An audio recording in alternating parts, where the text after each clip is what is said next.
നമസ്കാരം. ഇന്ന് ഞാൻ പറയാൻ പോണ കഥയുടെ പേരാണ് യേശുവും സക്കേവുസും. എഴുതിയാളുടെ പേരറിയുമോ? വിശുദ്ധ ലൂക്ക 19:1-10 വരെയുള്ള വാക്യങ്ങൾ. ഒരിക്കൽ യേശു ജെറിക്കോയിലൂടെ പോകുകയായിരുന്നു. അവിടെ താമസിക്കുന്നതിൽ ഒരാളായിരുന്നു സക്കേവുസ്. അവിടെയുള്ളവർക്ക് സക്കായെ ഇഷ്ടമല്ല. സക്കയുടെ ജോലി എന്താണെന്നറിയുമോ? ഒരു ചുങ്കക്കാരൻ.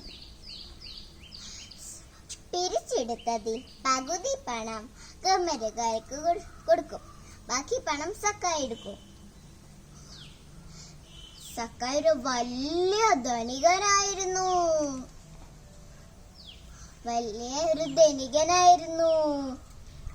അയാൾക്കൊരു കുറവുണ്ടായിരുന്നു. ഉയരം കുറവായിരുന്നു. അവിടെ യേശു ഉണ്ടെന്ന് കേട്ടപ്പോൾ സക്കയ്ക്ക് കാണാൻ കൊതിയായി. പക്ഷെ അവിടെ വലിയ ഒരു ജനക്കൂട്ടമായിരുന്നു. അവർക്ക് നല്ല ഉയരം. അപ്പോൾ സക്കയ്ക്കൊരു ബുദ്ധി തോന്നി. യേശു വരുന്ന വഴിയിൽ ഒരു സിക്കമോർ മരത്തിൽ കയറിയിരുന്നു.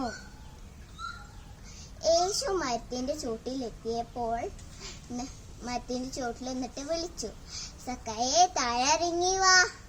അപ്പോൾ സക്കായിക്ക് കാതുകളെ വിശ്വസിക്കാൻ കഴിഞ്ഞില്ല. യേശു പറഞ്ഞു, ഞാൻ ഇന്ന് നിന്റെ വീട്ടിൽ താമസിക്കാം. അപ്പോൾ സക്കായിക്ക് സന്തോഷായി. ജനങ്ങൾ പറഞ്ഞു, സക്കായെ പോലുള്ള പാപിയുടെ വീട്ടിൽ പോകുന്നതിന് പരാതി പറഞ്ഞു. സക്കായി പറഞ്ഞു, ഞാൻ എനിക്കുള്ളതിൽ പകുതി പണം പാവങ്ങൾക്ക് കൊടുക്കാം. ആരെങ്കിലും ചതിച്ചിട്ടുണ്ടെങ്കിൽ 4 മടങ്ങ് തിരികെ കൊടുക്കാം. അപ്പോൾ യേശുക്ക് സന്തോഷമായി.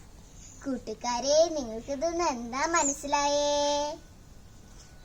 നമ്മൾ പാപം ഉപേക്ഷിച്ചാൽ യേശു നമ്മളോട് ക്ഷമിക്കും, നമ്മളോട് ചേർന്ന് നിൽക്കുന്നു. നന്ദി, നമസ്കാരം.